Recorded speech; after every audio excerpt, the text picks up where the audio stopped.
two infinitely long straight wires lie in xy plane along the line x equal to plus r and x equal to minus r.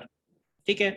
The wire located at x equal to plus r carries a constant current I1, and the wire located at x equal to minus r carries a constant current I2. A circular loop of radius r suspended with its center at 0, 0, root 3r and in a plane parallel to xy plane. This loop carries a constant current I in clockwise direction as seen from the above of the loop. The current in the wire is taken in positive if it is plus j direction. Which of the following statements regarding the magnetic field is are true? तो पहले इसका जरा diagram समझना ध्यान से. देखो हम लोग क्या करने वाले हैं, z एक्सिस को इधर की तरफ बनाने वाले हैं, ऊपर की तरफ, और इधर की तरफ हो गया x एक्सिस, इधर की तरफ हो गया नेगेटिव x एक्सिस, और जो y एक्सिस है वो अंदर की तरफ है. ठीक है ना. अब यहाँ पे एक लूप है और वो जो लूप है वो थोड़ा हाइट पे है. ये है लूप, देखो.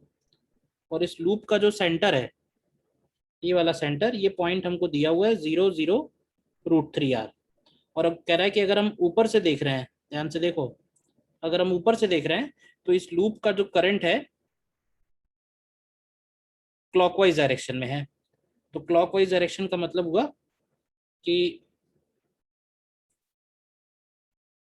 इस तरह से है ये करंट. ठीक है. और क्लॉकवाइज डायरेक्शन के हिसाब से अगर आप चलोगे तो इसका मतलब है इसके सेंटर पे जो मैग्नेटिक फील्ड है, लूप का जो मैग्नेटिक फील्ड है, वो नीचे की तरफ होगा. कहने का मतलब ये. ठीक है ना. अब जो वायर रखे हुए हैं एक्स एक्सिस पे, एक वायर यहाँ पे है, एक वायर यहाँ पे है. ये करंट I1 है, ये करंट I2 है. इसका डिस्टेंस है R0, 0 और ये हो गया -R0, 0. लेकिन हमें I1 I2 के डायरेक्शन के बारे में नहीं पता है. ठीक है.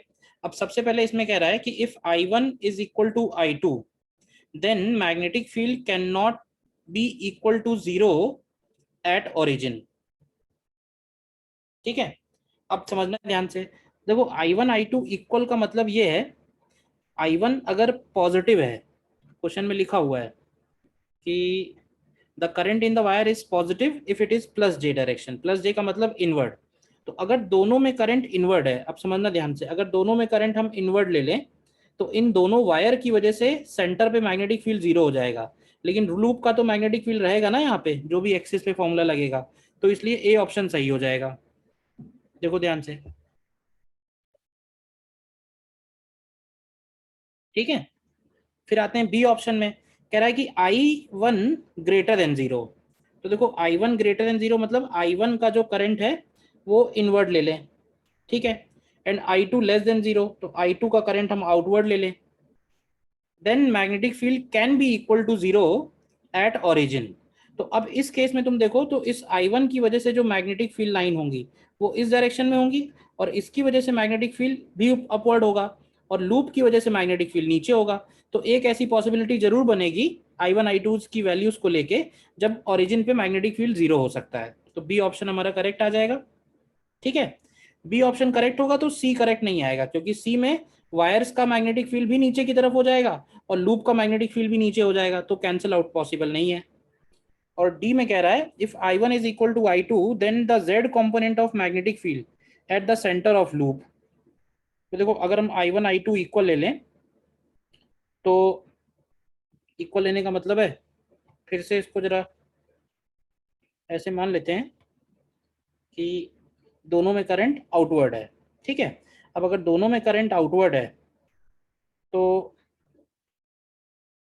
देखो जरा ध्यान से, I1 की वजह से जो मैग्नेटिक फील्ड होगा, ध्यान से देखना, सिर्फ I1 की वजह से, तो I1 की वजह से मैग्नेटिक फील्ड इधर की तरफ आएगा, जिसको हम लोग बोलते हैं बी वायर. और I2 की वजह से मैग्नेटिक फील्ड इधर की तरफ आएगा. मैग्नीट्यूड इसका भी बी वायर ही होगा. तो इसका मतलब ये हुआ कि वायर का जो नेट मैग्नेटिक फील्ड होगा दोनों वायर्स की वजह से जो नेट मैग्नेटिक फील्ड है वो इस डायरेक्शन में आएगा, और ये डायरेक्शन जेड एक्सिस के परपेंडिकुलर है. वो कह रहा है कि Z component of magnetic field, तो इसका मतलब जेड कंपोनेंट तो सिर्फ लूप का ही बना, और लूप का मैग्नेटिक फील्ड लूप के सेंटर पे कितना लिखते हैं, तो वो तो लिखेंगे μ0I/2r, और ऑलरेडी वो नीचे की तरफ है तो उसको हम लोग माइनस में बोल सकते हैं. दैट मीन्स डी ऑप्शन हमारा करेक्ट है. ठीक है।